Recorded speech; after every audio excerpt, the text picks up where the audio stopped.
It's called the 4th of order. They will tell you we are facing some technical difficulties. We're recording it and we are not streaming live to YouTube today. Just going to say technology is not working in our previous this morning, but we will get that recorded and posted as quickly as possible.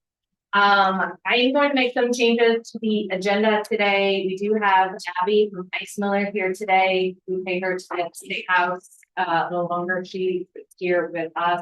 Means she's not at the State House. So I'm gonna turn the floor over to Abby to give us an update of what they're seeing with this.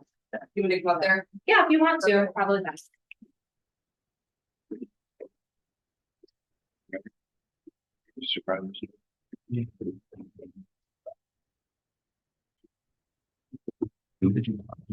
All right. Hello, everyone. Like Anna said, I'm Abby Raven. I'm with Ice Miller, and I have the pleasure of representing the IMPO at the State House.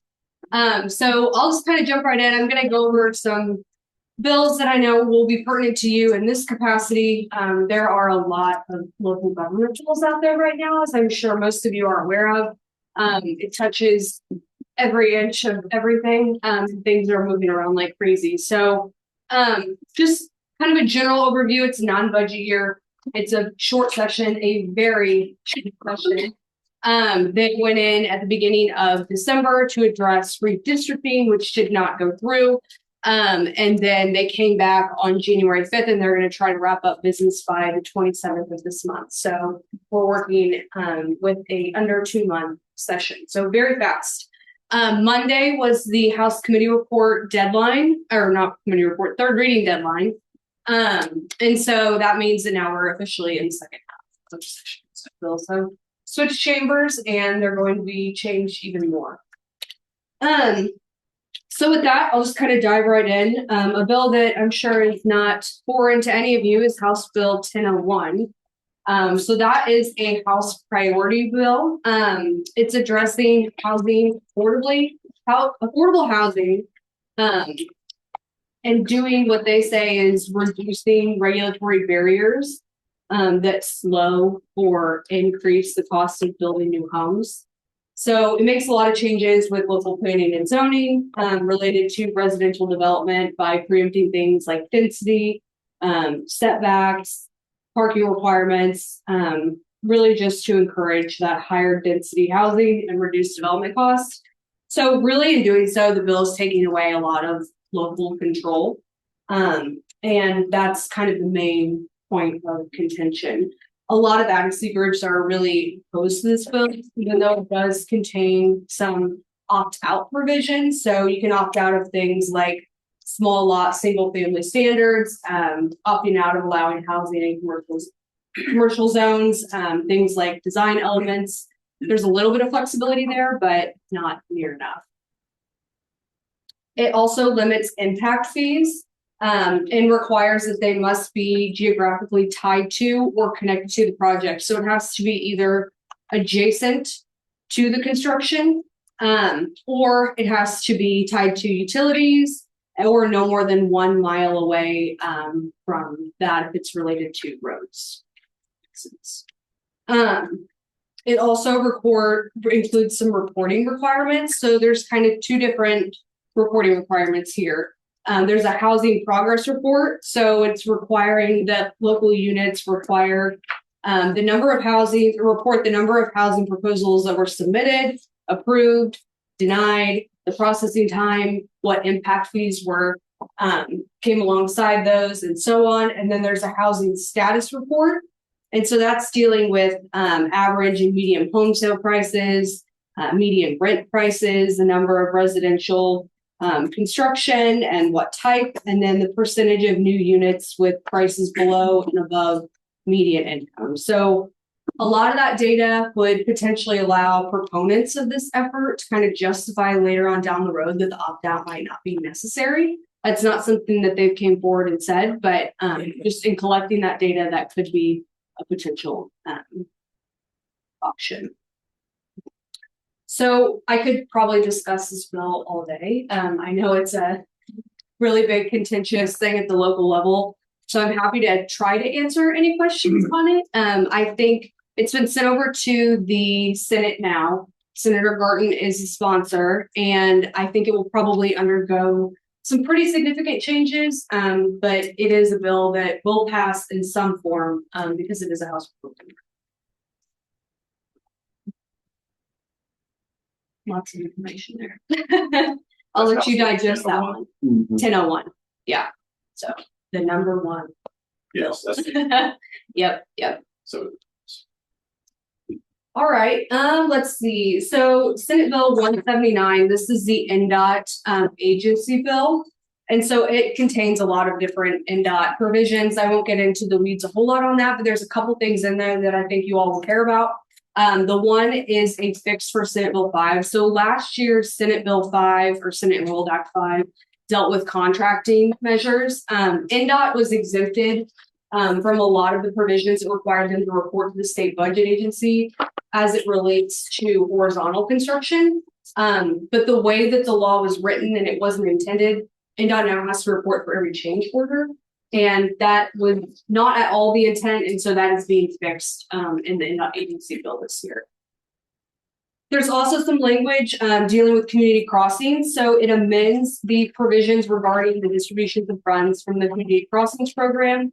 It allocates an additional $75 million for those applicants who might have been denied funding in December, is how NDOT explained it. They also prefaced it with, this is not new money. This is money that was already in the account. It's just being made available for distribution now.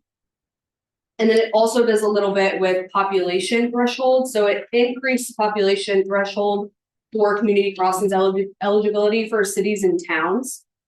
Those numbers were kind of low and outdated. They haven't been updated since the census. So what it's doing is right now, current law provides if for a 50% match, if the city or town has a population of greater than or equal to 10,000, and that's changing it to 12,500. And then the same for the 20% match. If it's under 10,000 people, it's changing it to 12,500. So that population threshold is increasing for those communities. It accelerates the lane mile distribution that was implemented by Senate Enrolled Act 1 last year. Or not Senate Enrolled Act 1, sorry, that was in the agency bill last year as well. But it's moving the date from June 30th, 2027 to June 30th, 2026. So just moving it up a year. And then it has some language in there too that allows NDOT to assume some environmental review responsibilities. So it eliminates that need for the dual state and federal approval for those environmental reviews for transportation projects. And so NDOT still has to meet the same standards. They assume some liability, but that should hopefully speed some things up. All right, let's see. The BMV agency bill. So this makes a lot of different changes too. One thing worth noting is it moves the age when you can get your driver's license from 16 and a half to just 16. So making that change. You go back to the NDOT bill for a second. Yes. So thinking specifically about community crossings provisions in there, what's the status of that? What's the likelihood of that carrying through being passed? There was really no contention around that piece of it. So I think that has a pretty good chance. The only thing that kind of held the bill up a little bit was the environmental and the no liability. There's some liability language, I think, in there that needs to be tweaked. But as far as the community crossings go, I think that will probably get through with no problem, is my opinion. Okay, another fun bill. It's House Bill 1210. It's the DLGF agency bill. If you want to do some light reading later, it's only 429 pages. So you can do that. That bill does a lot of different things. Deals with the lit quite a bit. So it delays the implementation of the lit that was established by Senate Enrolled Act 1 until 2029. It has some different RFP requirements for municipal advisors, and then it has a preemption for local regulation related to short-term rental property. So for that one, it basically just prohibits a local unit from enforcing an ordinance, a resolution, regulation, policy, anything that would prohibit a property owner from allowing them to rent their property within your area. So that's a big one in there. Which bill is that? That is the LGF agency bill, 1210. Did that one also have the tip district impact where you do some tip reporting, they could take all 5% of your funds out of it?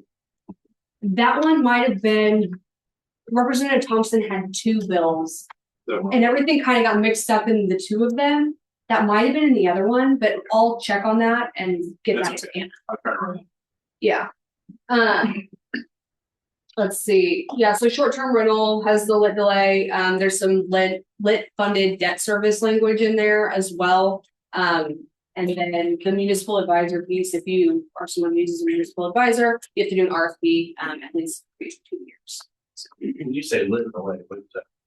So in Senate Enrolled Act 1 last year, it made some changes to it changed the lit system. And so it's delaying the implementation of that by a year. So from 2028 to 2029.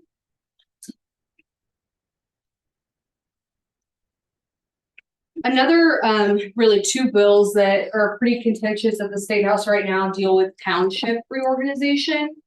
1315 and 207 are those two bills. So one's in the House and one is in the Senate, and they both handle the township reorganization pretty differently.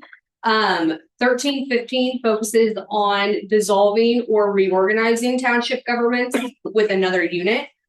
So it requires that consolidation occur for units that do not operate fire departments. They have fewer than 6,700 residents, and then they don't meet a minimum level of emergency financial assistance distribution. So that essentially would require a township to adopt a resolution that identifies either county or municipality that they would like to reorganize with. And then if they don't do that, then they automatically have to reorganize with the county. And then it establishes a joint board between either the county, municipality, or the township to kind of organize that and conduct the merger. I think the last numbers I heard was this will impact about 700 townships out of the 1,000 that are in Indiana right now. So it has a pretty significant impact at the local level. And then the other bill impacts far less townships, anywhere from 200 to 300. And it takes a much different approach. It utilizes a performance-based metric that's going to be established by the LGF. So they assign points to certain things. And then if you have above 4 points, then you have to consolidate with another township. So it looks at things like if the township didn't provide township assistance, if the township doesn't manage fire, if they haven't filed their required annual reports and things like that, they get points for all of that. If they're above 4, they have to reorganize with a contiguous township. So which of those versions is probably going to succeed, or are they going to be a blending of the two? So the one in the Senate is less controversial. The one in the House passed out not down party lines by any means. It was 55 to 40. So that kind of tells you right that there's some things that need to be worked on. That's from Representative Schonkweiler, and she has done a lot of really good due diligence and been working on this over the last year or so. I'm hearing that one might be the one that kind of prevails. However, you know how things work, they might kind of get woven in together and a little compromise between the two of them, since both bills are moving and pass out of their respective chambers. So that's kind of where we're at now. If I was a betting woman, and I'm not, I think I would say that a version of Schonkweiler's will probably be the one that takes it. All right, data center bill. So there are a lot of bills right now relating to data center, energy, all of those fun things. The one that probably impacts local government the most is House Bill 1333. It's a bill from Representative Polk, who's out of Rensselaer. It's called Land Use and Development.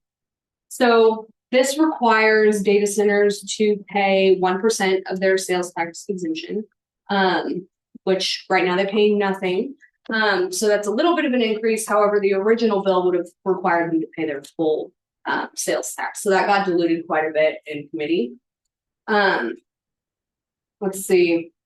It also, there's language in there that would essentially allow for the data center developments or similar developments that are built on agricultural land with either brownfields or unproductive soils, and that's defined in the bill, to be done without a public hearing. So it just kind of narrows, I guess, the local discretion for those developments on lower quality ag land, by making them automatically permitted uses, which reduces county control in those areas. So that bill changed a lot, and I don't think the author is extremely happy with where it's at right now. So I anticipate it's going to undergo quite a few changes if it gets a hearing in the Senate. I'm not sure where the Senate Utilities Chairman is on it, but the House Utilities Chairman changed the bill drastically from what it was originally. So those are a lot of the moving bills I think that you should be aware of. One other thing is Senate Bill 238. It was a bill that was kind of aiming to fix things from Senate Enrolled Act 1 last year. That bill is dead technically. However, I believe that portions of that are going to get amended into the big short DLGF bill. So it will be more than 429 pages when it's done. But that's something to watch for or take back to your municipalities or your area in general, I guess, and see if they either like or dislike 238, because that's going to in some form be woven into another bill. Let's see, a couple other dead bills. I won't go into the details too much, but there is a regional economic development bill, 1101, that is dead. That required IBC to designate regional economic development areas around the state and establish regional commissions for each region. So that is no longer moving, and I don't think there's much of an appetite to reincarnate anywhere else. There was a bill dealing with allowing automatic traffic enforcement safety devices, that is dead, and a bill dealing with vulnerable road users. So the BMV could suspend someone if they essentially hit someone on a bike or something like that. That would go towards your driving record, and you would be able to be suspended for that, which makes sense. But for some reason, that bill. And then there was an eminent domain bill, 1390, that required NDOT to make an original offer that's equal to 125% of the fair market value of a property when purchasing the property for a project. That bill is dead. And with that, it's a lot of information, but I'm happy to try to answer any questions or point you towards the right information if I can do so. Do you have an idea of what happened with the automatic traffic enforcement bill? Kind of. I think, well, short session for one, very short session. And I don't think it's a very popular idea in the Senate, for one. Two, it's a Democrat bill in the House, and they only heard a certain amount of bills, and unfortunately, it's just kind of brilliant. And I don't think it's a bad bill necessarily, but I know the Senate doesn't have the same appetite for it. And I think that bill has maybe received a hearing in the past, similar to the vulnerable road users, but it always doesn't really do anything once it gets up. Do you think education could help solve that? But On the which potentially, yeah, potentially data and things like that. I think Representative Pressel is great to work with on things like that, and he likes strong data. And Representative Pressel is actually the one that implemented the pilot program going on right now throughout the state that I've fallen victim to. Personally on 465. But he is the one that implemented that, so I could see him having an appetite for that. I think he sees the value in it. And those bills were both Johnson, right? Yes, they were both Representative Johnson. And he's great. any other questions for Abby? Thank you. I have a real quick one. Yes. I know one of the bills that Nobleville is focusing on, I think we talked to a few other communities, is House Bill 1348, tax loads increases. Yes. I would just say that if, communities do have a wastewater utility, and there's a few things in here that, particularly, and my counterpart Jim has really been handling this. I'm not the expert, but it really makes the regulating authority unclear. It kind of will force, I guess, cities to not have control over requiring grease traps or interceptors. And then the biggest concern, if you have a wastewater treatment plant, is it also has provision in there that it must accept these fats, oils, and greases. And I know our wastewater treatment plant is not set up to accept that. And so if we were to put that into our system, it would kill all of our bugs and all the chemistry that happens in there. And so that's just another one that I know Noblesville specifically is. I think we've talked to a few other communities in here that is of concern to us. Yeah, and I can speak on that. I actually have a question for you. So there's two different sections in that bill. One is fog grease trap related. The second one is really just septic and accepting things. That septage portion is completely separate from the fog portion. So does that change the read on whether it's requiring you to accept The fog? septic one is the requirement one. Yes, septage is it's requiring you to continue to receive. Yeah, I think there's concern with both, Yeah. from a wastewater treatment plant specific, the septage is really the main concern for that one. The other one is more regulating and having, obviously we have MS4, clean water, where that, I guess, where those fats, oils, and greases go if they don't go into into our waterways and, so that's a separate issue for sure. So I didn't know those were separate. Yeah, we can talk about that a little bit too. The fog piece of it, a lot of the language that kind of specified what a locality had to have in their, a local utility had to have in their fog management program was stripped out, so it's a little bit more vague now. So as long as you have a fog management program, I think you would satisfy the requirements of the bill. And then it's requiring that professional engineer or architect come in and professionally size the restaurant's grease trap.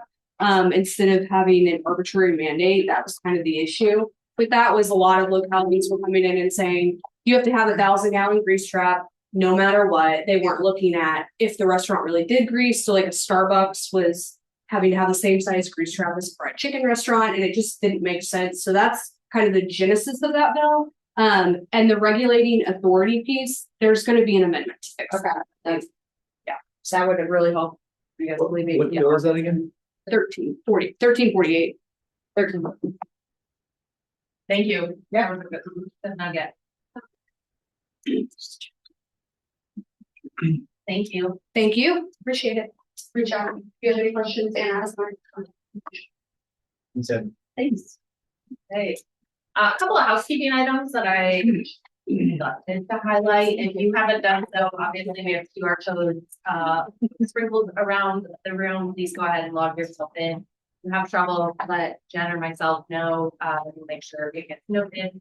Also parking. I will also say this again at the end. We will let our contact here know that our meeting is done. They will raise the gates for 30 minutes to let you get out. If you decide to stop and eat, just go up and stop at the visitor center welcome vestibule and let them know the group and they will give you a little ticket to get out if you beyond 30 minutes.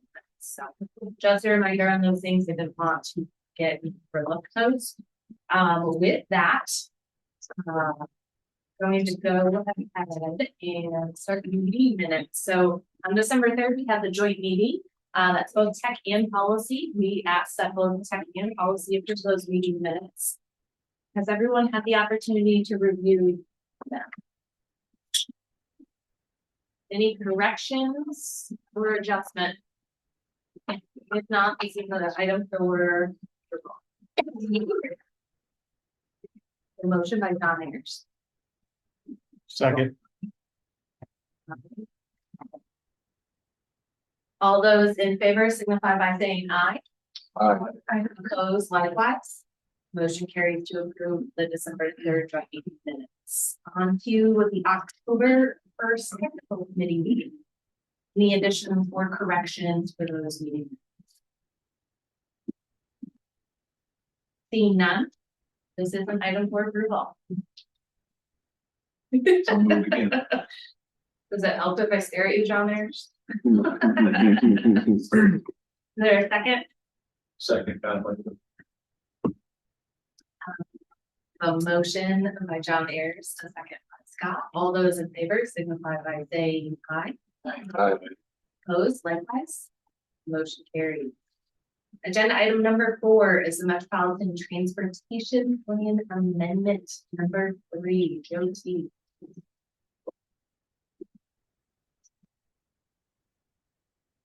Good morning. So this amendment number 3 has three regionally significant project updates. One that is downtown on I-65 North Downtown Bridge. And one in Hendricks County with added travel lanes on I-70, with last one being on State Road 37, Hamilton County, grade separated interchanges added to time period 2, which is 2031 to 2040.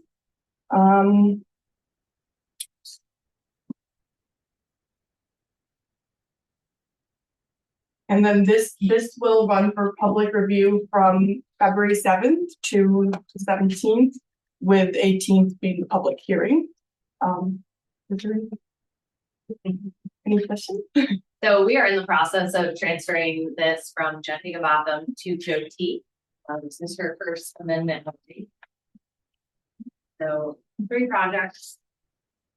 Any questions? If not, then this is an item for approval. I'll make a motion to approve. I'll second. I have a motion by Gary Poole, a second by Shree to approve resolution 26 IMPO 0. All those in favor signify by saying aye. Opposed, likewise. Motion carries.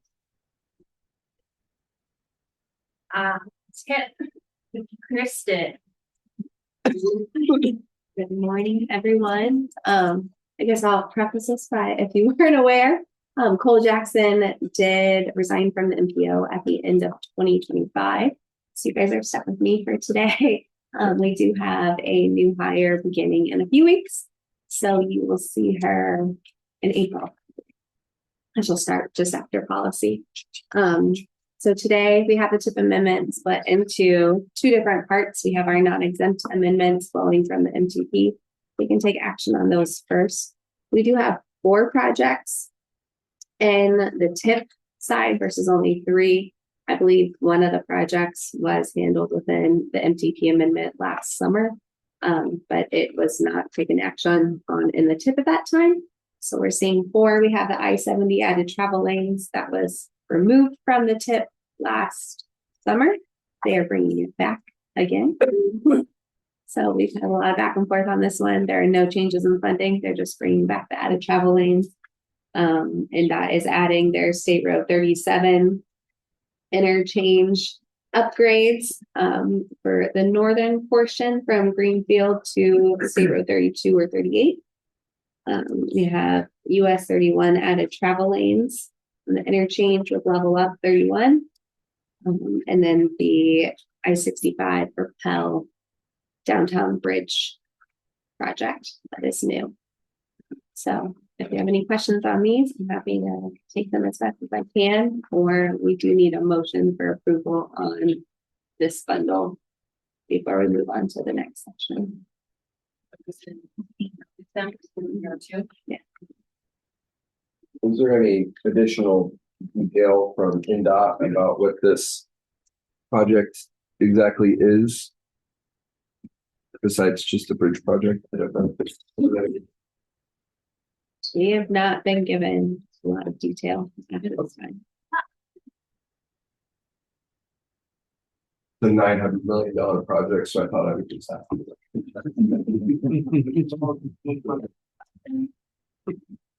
They I can give the very little information we've gotten is that they're just starting preliminary engineering, which means that it has to be in the MTP and tip. But because they're using federal dollars for some of that, but they have not made any design decisions. They will meeting with them about And the latest, kind of like take some. I would add the latest DPW is the propel study. So if you've seen the propel study, Yeah. that's about all they've coordinated with us at this Great, thanks.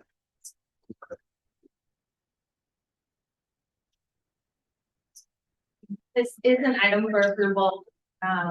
If there are questions, ability, ready to not approve it, to approve it, can see on more information, policy. I'm surprised NDOT is not in the room. They are about to answer questions.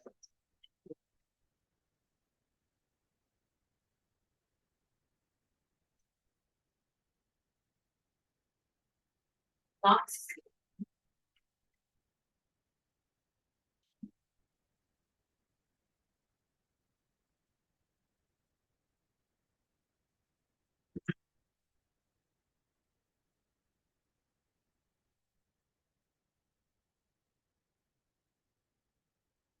Make a motion. A motion to Gary Wolf, I'll second it. second by Ally. To approve resolution 002. All those in favor signify by saying aye. Opposed likewise. Motion carries. Yeah. Staff, can you please make contact with NDOT and let them know it's the room to answer questions, because the committee is going to be invested for $1 million. $100 million.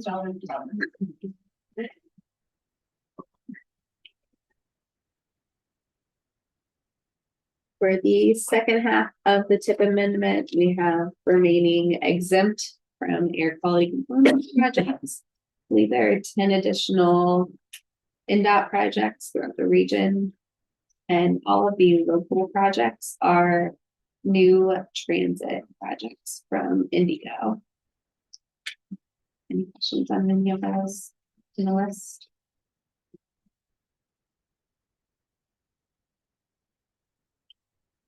Indigo, is it? Yes, I do know about these projects. Give me about 5 minutes. to get this list.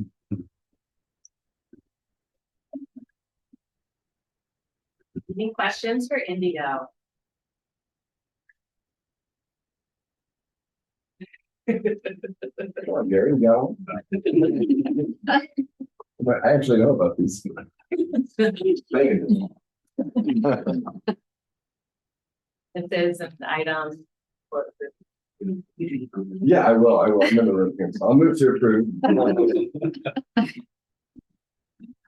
motion by Will High. Anybody got a second to that? I'll second. I have a motion by Will High, a second by Amanda. All those in favor signify by saying Aye. aye. Motion carries. Kristen, I believe you have other updates. I can give other updates. Can say call for projects recommendations will be coming out in the next couple weeks. We're wrapping up our staff review. HNTV completed their cost estimation review, so you should have likely received an email from me with questions by now. If you can get me a response by the end of the week, it would be greatly appreciated, so we can continue to move things forward according to our schedule. And our other big update is we're continuing to push forward our tip selection criteria update.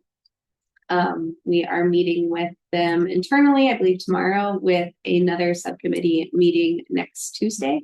As a reminder, if you're on that subcommittee meeting, I know we haven't met in a few months, but we have a lot of information with the work that they've been to bring forward to you guys next week as we continue to move forward on that. And then we'll likely possibly bring them back in April to tech and policy for updates to the committee with an anticipated approval in June, because that would be moving forward to next or this fall's call for projects. So a lot of changes coming, a lot of new information will be coming. So stay tuned. Please don't try to corner staff about the project recommendation list. They are not going to divulge any information. We're gonna hold strong. Thank you. Even if we're not talking, I'm sorry, the 3 seconds, which is- I don't want to big.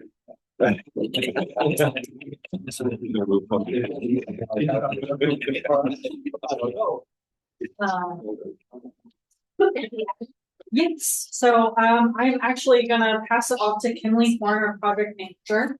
So Dan, if you would like to take the stage.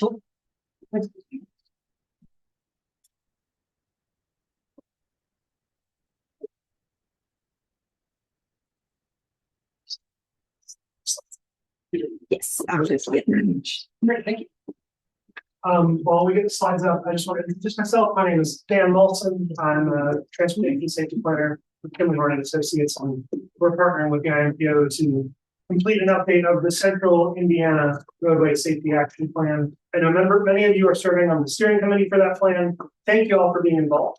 We're sort of a project midpoint right now, so wanted to give a quick update to this committee, and we'll be presenting at the other committee meeting later this month as well. Happy to answer any questions after I go through these slides or during. So want to cover 5 items, give a brief project scope overview, talk about the vision statement that we're working with the steering committee to discuss and potentially revise, talk about how we've gone about updating the high injury network that comes out of that safety action planning process, talk about ongoing and upcoming partner and public engagement opportunities, and then the next steps over the next couple months about what we'll be focused on. So to talk first about the project overview, this is an effort funded by the Safe Streets and Roads for All Safety Action Plan grant program, and it is a full update to that 2022 IMPO Safe Streets and Roads for All Safety Action Plan. So it's funded through that grant, and that grant that the IMPO received is also funding several other programs concurrently or other efforts concurrently. Just a quick reminder on the required components of a safety action plan. The updated plan will include all of these: leadership commitment and goal setting, a planning structure, which is that safety steering committee that we've formed, a safety analysis primarily through the high injury network, several engagement and collaboration opportunities, a recommendation list of policy and process changes, as well as strategy and project selections across Central Indiana, and then a way to measure going forward that progress and transparency component. The project kicked off in September of last year and will wrap up in August of this year. We've completed that regional safety action plan high injury network development, and we're working on some of the other components of that safety action plan update now. The idea will be that the internal draft to the IMPO will be ready by the end of May of this year, with a broader draft going out for full review in June or July. Wanted to talk about the vision statement. Every safety action plan through the SS4A program is required to have a safety vision. In the 2022 plan, the vision was set as reducing fatal and serious injury crashes in the region by 35% by the year 2040, with a baseline year set as 2020. As you can see on this graph, we have not necessarily been trending in the correct direction right now. Part of that is due to how the state has changed the definition of what a serious injury is and how that's being tracked. Also, part of that is due to a lot of COVID era effects of higher speeds leading to a higher number of fatalities and serious injuries. In general, though, that 2040 target is set at 467 fatal and serious injury crashes. That's what we want to get to if we project that 2020 number out and reduce it by 35% by that year. We're working with the steering committee right now to look at 2 potential updates to that vision statement. One would be adjusted to match INDOT's goal of a 2% annual reduction starting in 2020 when they had set that Vision Zero goal. It really produces a similar trajectory overall as the existing trajectory, but just sets those annual targets that are kind of built in. That 2040 target would instead be about 476 crashes instead of the 467. The other option would be to keep that 35% by 2040 goal that the IMPO had set, just adjust the start date, and instead of using a tracking year-to-year average, just use a 5-year rolling average to kind of smooth out that trend line. Again, doesn't really change much. The target is still in that 460 range, 468 fatal and serious injury crashes. We're coming back to the steering committee at our next meeting in March to get input on if there's a preference between these 3 options. As I mentioned, the steering committee is discussing those options. If an update is recommended to that safety action plan vision, there will be a new resolution that will come to the IMPO for consideration and adoption later in this planning process. Want to talk next about the high injury network. That's one of those safety analysis components of that safety action plan. Needs to include an analysis of locations where there are severe crashes. So we did that through looking with the IMPO's clean spatial data for fatal and serious injury crashes, as well as the roadway network that the IMPO provided, and used a consistent system to score and rank roadway segments across central Indiana. The map of the regional high injury network, I want to specify this is the regional high injury network, is based on that same 2022 methodology, just using a new set of crash data, 2020 to 2024, instead of the old version that was using crash data that was a bit old. Again, mentioned that there's a different way that we look at serious injuries now. It's not incapacitating injury anymore. It's now serious injury. And then some shorter segments on the high injury network. There were a couple of shorter segments in the really urban regions where there's some short block lengths that we wanted to capture. We didn't want to exclude from the network. But in general, overall, the methodology is pretty much the same. In total, on that high injury network across central Indiana, across the IMPO planning area, 239 roadway miles are included. That's 172 segments total, with an average segment length of about 1.5 miles throughout the region.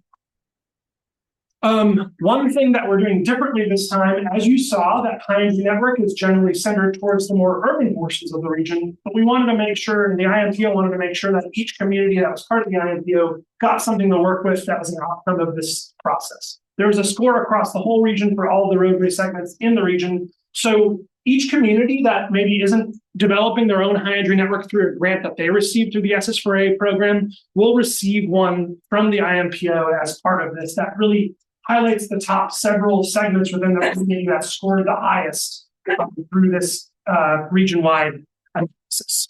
So I want to specify that communities with that one that they already have developed for their own community for an SS4A grant will continue to use their own. We're not going to create redundant maps for communities that already have one. Next up, wanted to talk about partner and public engagement opportunities throughout this safety action plan. Partner agencies are already participating in our safety steering committee. We've got really broad representation from across the region, from different stakeholders, engineering, planning, schools, law enforcement, transit. Really appreciate everybody's input and giving their thoughts on what we can do to make this plan represent everyone's needs and to make roads safer in central Indiana. We are conducting small group interviews with some grant recipients and other agencies that have expressed interest in having one-on-one conversations. Invitations went out earlier this week to set those up virtually over the next few weeks. We are also engaging with the members of the public. The IMPO just released its online survey, and that'll be open for this month. It's focused on safety perceptions, prioritization preferences for safety projects, and trade-offs, and different types of safety projects that the plan could focus on. We want to get public input on that. And then finally, there will be a 2026 Safety Summit towards the culmination of this update, tentatively scheduled for June. It will happen this summer at some point. That's going to be an in-person event with up to 100 attendees, combination of both members of the public and partner agencies. And the idea is to have a half-day event with keynote speaker, engaging activities that will get folks participating with some of the different safety and informed about some of the different safety activities going on throughout central Indiana. And it'll also provide a public open house style review of the draft safety action plan, which will be ready for review and comment at that. So with that, I wanted to wrap up just talking through a couple of the next steps on this project. This really is kind of the midway point. Like I said, we've completed that safety analysis. The community scale high injury networks are currently with the IMPO for draft review. We're going to keep refining those high injury networks based on the feedback we receive. We also have our sub-consultant, Foursquare ITP, leading the policy analysis portion of this segment. So thank you all for submitting your local policies that are focused on complete streets, safety vision, vision zero. We're reviewing those, identifying what's been updated since 2022 and other region-wide opportunities to move forward on safety policy. Thank you also for the legislative updates earlier this morning. Definitely a bit frustrating to hear that some of the safety focused ones have died in committee, but we're trying to identify those opportunities to work within the existing legislative boundaries in the state of Indiana to move safety forward through local policy. A new portion of this project is a new chapter focused on that vulnerable road user assessment for central Indiana. So that is underway right now. We're specifically looking at vulnerable road user crashes and other factors such as location of pedestrian infrastructure, bicyclist infrastructure, proximity to things like transit, as we look at identifying locations to focus on to make roads safer, specifically for those vulnerable road users. And we'll also be focusing more generally on project opportunities and prioritization next month as well. Once that's all done, the next step will be to compile that draft safety action plan update into an updated document that we will then share with the steering committee and the public for review once the IMPO has given its review as well.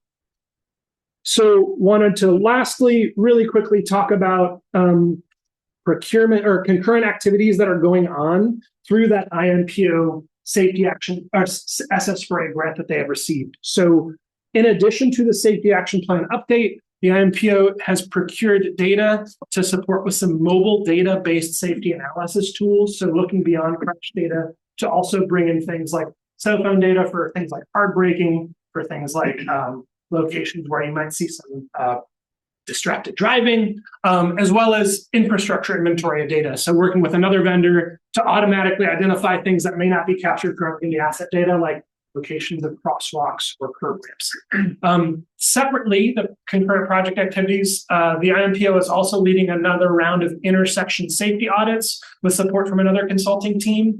Our high injury network results that we have done as part of this safety action plan update are helping to inform site selection for those. Those will begin later this spring.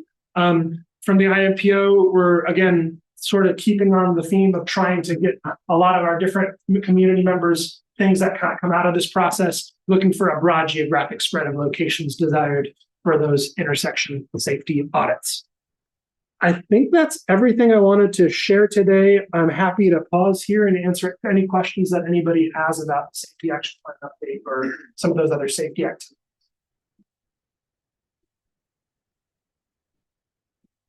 Great. Thank you. Thanks very much.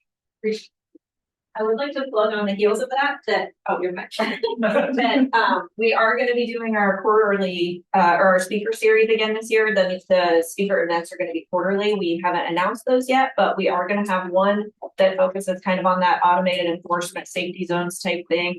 There's also going to be one that looks at micromobility. So along with two other sessions. But I think those two in particular kind of like feed into this whole safety conversation that we're having. So keep an eye out for those. We'll be advertising them as soon as we lock in speakers. We're going to have kind of a combination of local speakers and some people from elsewhere as well. Thank you, Jen.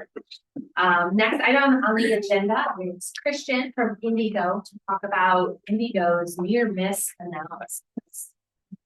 Yeah, thank you. I'll do the same thing Dan did here. Introduce myself. So I'm Christian. Ryan volunteered me for presenting today, which I'm happy to be here. It's my first tech committee meeting. So I'm going to talk through an SS4A funded project that Indigo did that involved vulnerable road users. I've got terminology in this presentation like non-motorist road users. I think that can be a byword for VR use in this case. So I will try to run through relatively quickly for some of the first steps, and then I want to mainly talk about the results of this project today. So yes, overview, talk through who's involved. We had a consultant team help us with the project. What we learned, what we would do differently. This is the first project of this type for Indigo, as far as I'm aware, as far as Ryan's aware, which is probably good enough for anybody who cares. And then what comes next, and then we'll get into as much data as I can share without opening up the big old spreadsheet. Let's see. So boiled down, this is a safety study in high injury locations. These are all high injury network locations. That's part of the application process. So my part in this was I started Indigo in 2024, and Ryan and his team handed this grant project off to me to turn it, from the funding side into kind of the project management side. We landed on near miss analysis because we thought it would be more cost effective than the traditional method of sending out interns to take counts and movements with clipboards at all these locations. That would probably be prohibitively expensive for something like this. Near miss data, which I'll explain more, is kind of a way to look at crash data before it happens, depending on how you look at it. or at least have more data to focus on. And then finally, it enables, as you saw in the title slide there, it enables us to focus on more users that are not people in personal vehicles. Let's see. Does that look like that on there? It does. Okay. So quick timeline. This is a 2023 SS4A award for an implementation grant that Indigo received. Project handoff between teams happened in 2024. 24 and 25 were making sure, or kind of getting as close as possible to what can a consultant do and what did we apply for in the grant. Kicked off with CHA, JQOL, and QC here stands for quality counts in 2025, early 2025, and the actual recording took place in the summer of last year. And then we had time for data processing, which was mainly done by quality counts. And then CHA and JQOL were kind of the teams that put it into a more formalized PDF with bookmarks type report that can be used by multiple types of stakeholders. So real quick, what was each team doing? I just explained CHA and JQOL. Quality counts were the people actually out installing cameras for this analysis. One thing I realized this morning on my way here, I didn't actually include what a near miss is. So let me summarize that real quickly. A near miss is any time two physical trajectories between road users overlap within 3 seconds or less of each other. That seems to be kind of the standard industry definition for now. So anytime where it wasn't a crash, but you might think, oh boy, that car could have hit that person. Think about that. And I know 3 seconds might seem like kind of a long time, but it helps us aggregate a lot more data. Let's see. So as you can see, the camera installation is pretty quick and straightforward in my opinion. So at first we didn't know, are these cameras going to go up on mast arms? Are they going to go up on signal poles? What it looks like really, you guys can see my mouse. Let me do this. Laser pointer. What it looks like really is this. So it's something more the size of a signpost. Camera goes up. In our case, we did 24 hours of recording at each location, and then the camera came down. So this allowed us to avoid any major permitting needs for the project, which I think helped us speed along relatively quickly. This image in the upper right is just showing kind of one of the ways we were planning where these cameras were going to be placed at bus stop and intersection locations with the consultant. So that was kind of a quick Google My Maps way for them to communicate. Here's the area we think we can cover with multiple cameras at each intersection. And then this table is just kind of a basic planning tool for when can we actually get each step done. So what did they turn in? Quality counts, got all the video data, installed the cameras, took down the cameras, processed the data, and then they turned in this large spreadsheet on the right. So this includes all the raw data for 33 locations. 33 locations is a little bit maybe confusing. It's bus stops and intersections are usually combined. So for QC's purposes, it probably felt like more than 33 locations. It felt like hundreds of locations because it was, tens of cameras that they had out. So I don't know if you can read that there. It's a little small, but you can see we're split into types of conflicts, vehicle conflicts, and then further over in the pink in that kind of rear image, it goes down into near misses involving certain types of road users. And that is summarized in this report. So the report has a section for each location. And one really valuable thing I'll get to here later is that the report has a prioritization tool that the consultant developed for us. So that's probably the most useful thing that we have that came out of this. Like, here are the worst intersections in the area that we analyzed, and here are ballpark costs for updates that we can make that we're pretty sure will have impactful results. So real quickly, challenges and lessons learned. I apologize, it's all shown up a little bit bigger than I think I had it in here at first, but how long do you record for? So this is a newer technology, and I think when we were kind of at the scoping level, Ryan and his team were thinking somewhere around 24 hours. I think if we could do it again, what we've heard from some of the practitioners like Quality Counts who have been doing these for maybe the last 4 or 5 years, they recommended more like a week for recording if possible.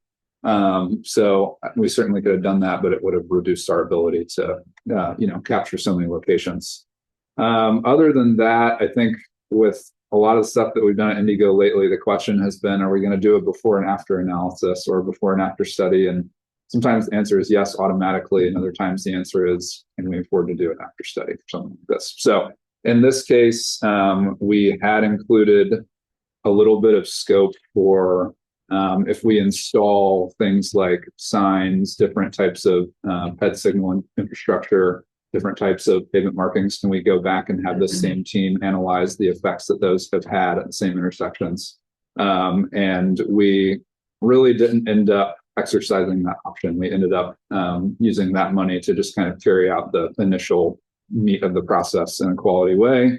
And finally, as far as I know, there are no industry standards for near miss data. Like there's nothing in MUTCD or anything related to that. So what is significant right now, we just really have a relative view of here's what we analyze. We know what the worst intersection is, what the best intersection is relatively. But we don't really know, there's no best practice data about, if it's this bad, here's what you need to do at this intersection, for example. Okay, next steps. So for me, this next step would be, how do we get these improvements that the consultants recommended into programming done by various agencies in the area? So Indigo, DPW, NDOT, DMD can be thrown in there. So I've got this example image up. We analyzed 10th and rural here on the near east side. I live very close to there. I know that that is a tricky intersection. There's already a project coming down the pipeline that's going to realign that intersection.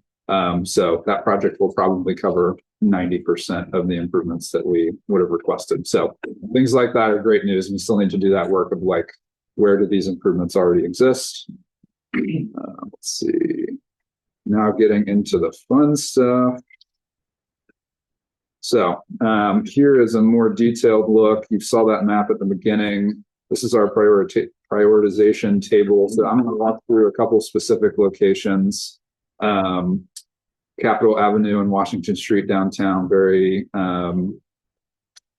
highly used multi-user intersection. And then one of our worst offending intersections here, 27th Street at Dr. MLK. It's a diagonal street with kind of multiple intersections nearby. There's a traffic signal at one of them. There's not a traffic signal at others. So let's run through this here. Okay, so this is going to look really chaotic. Here's a reminder of what Washington and Capitol looks like. So you've got the red line and the purple line, the cultural trail, State House is right there, multiple businesses, parking garages nearby. So this is probably one of the highest trafficked intersections in the city. So one thing that our cameras capture is pedestrian trajectories and bike trajectories. This is not what these images look like for the rest of the intersections. This is just a good example of like the amount of data you can capture. This was actually done during Gen Con, which the consultants were quick to include in their report. So it's not representative of the day-to-day, but I thought that was a good kind of way to demonstrate what we were doing. So you can see bike and ped trajectories there. Here's an example of what a portion of that report looks like. So there's a part about safety performance that includes over 1,000 near misses at the intersection in a 24-hour period. So again, not representative, but maybe just an idea about the amount of data that can be captured. This image on the right is kind of the evolution of what I showed earlier about where those cameras actually going to be. So the sort of interior angles of these yellow lines are what each of the cameras captured. As you can see, we've got a BRT station right here next to State House on Capitol. You need more cameras to capture the movements around a larger transit stop like this, like the BRT stations. I meant to mention also, ask me questions and stop me throughout. I know I'm most of the way through already. A couple more examples here of less maybe populated intersections. We've got 22nd Meridian, so another BRT stop there, and that's close to the 22nd Street cycle track. So these are all actually videos, but I figured it would be maybe more straightforward to just share these images during the presentation. So you can see pedestrian crossing there close to a vehicle.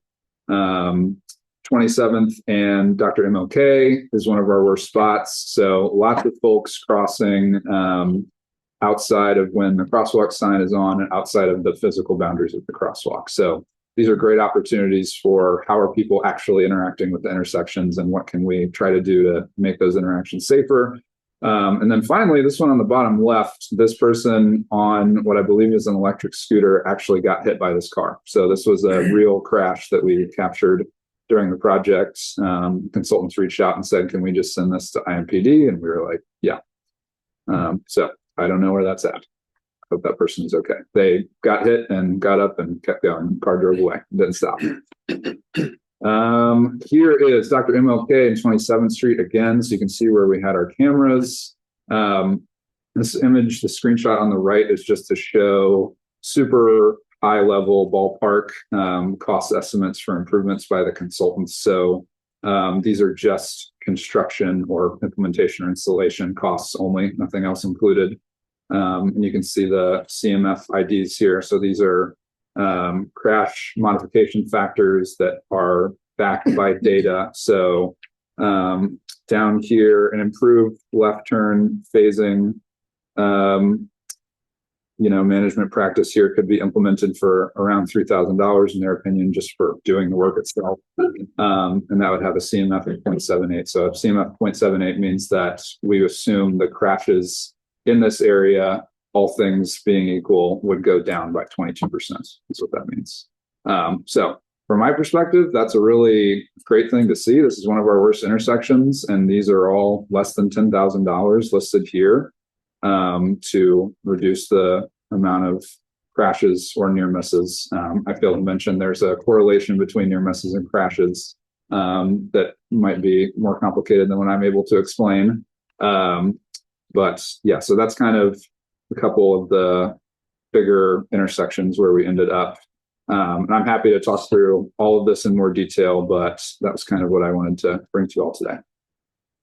Christian, I don't know that you did, so thank you. And can you tell them about the AI component of this? Because I don't know that you Yes. So I mentioned before, it might be cheaper to do what we did instead of having many interns or many engineers doing actual counts and watching hours and hours and hours of videos. So Quality Counts has proprietary software. I'm always careful to kind of draw the boundary between what is AI and what is just good software that already existed beforehand. So I think it's a combination of those two things. So some of the, if I go way back here, some of the tracking that goes on with their software that you can see here is definitely better with AI. So their software spits out, we think we found this many near misses, and then they have someone on their team, or in this case, I think someone from the CHA team actually go through and review the results of what the software spit out. So it saves the time of someone having to go through and do, weeks and weeks and weeks of work. And they can just kind of go through and do the verification step. So I think that's a huge, win for projects like this. Let's see. Another thing that I will mention. So we're able to distinguish between pedestrians on foot, folks using mobility devices, e-scooters or scooters, bikes, and then personal vehicles, and then trucks or buses. So we've got counts. I believe we have speeds, and then we have turning movements for all of these intersections for all these types. So it's quite a bit of data to work with, and we're excited to. I think I've got a meeting with DPW coming up. I see Mark back there. You don't have to go to that meeting anymore, Mark, because you're here and saw the presentation. But yeah, so excited to see what's next, and consider whether Indigo would do this kind of thing again. That's all I got. Any questions? All right, thank you all.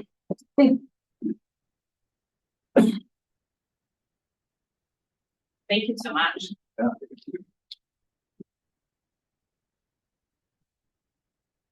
Okay, I think I just have a few more updates. One, just a reminder, annual reports. I believe we have a few left. You can grab those on table outside if you're interested in that. At the February policy meeting, we will hold elections for the executive committee. So we have elections every year on cycle. This year, we're voting for an excluded city, town, and county. I will tell you, all of those members have thrown their names in. So Mayor Kaufman of Beech Grove for excluded city, town, Ryan Hannon of Avon, and county, Commissioner Harebrant, Hamilton County have all expressed they would be interested in retaining on the committee. But also, this is open for anybody else that might want to, you know, express interest. You can let me know. I put your name on the ballot, or we will take nominations from the floor. So just an FYI on that. IMPO membership dues, if you have not paid, we ask that you do so by policy. It's kind of what our bylaws indicate. So we will check mail on Monday of next week, and if we haven't received your invoice, we will be following up with emails to the appropriate people. IMPO certification. So at once every 4 years, the federal government, FHWA and FTA, need to certify the IMPO against essentially the Code of Federal Regulations and our core planning documents to make sure you're meeting the bare minimum say requirements for an IMPO. We do have those tentative dates. We're expecting that to bump up meeting on the April meeting 14th and 15th. It's always a big deal when they're coming in, reviewing everything. And then I think this time, just with the change in administrations, they are looking forward to kind of going through that process. I will tell you, we have been told in the past, normally once we have a draft report, FHWA will come in and present that to tech and or policy, the findings, which are kind of 3 major categories: corrective actions, recommendations, and then please forget the accommodations, kudos, like things we're doing good. FHWA, their current guidance will not come to our meeting. And so, which I just found interesting. But they will update us and we'll have a report. So I think we could share that. They will agree to meet with our board chair and go over any findings with him. So just different environment, and plus what they told us today could change by the time we get to April. So we're fluid, which is fine. We'll continue to move forward and do what we felt. So just an FYI on that. Staff, any announcements? Okay. We do revenues. Oh, just a reminder, Jen has been in contact with you either from her personal account or the IMPO account. We are asking for new letters from everybody just to get everybody on square one. So if you haven't done that, I know some of the counties kind of wait until the first meeting of the year to see their appointees. Please get us those new membership letters. Yeah, just bookkeeping, making sure we have everything buttoned up. On the part. So thank you, Amy. As a reminder, directly after this meeting, you have 30 minutes to get out of the parking garage. Otherwise, you just need to stop and grab a ticket on the road.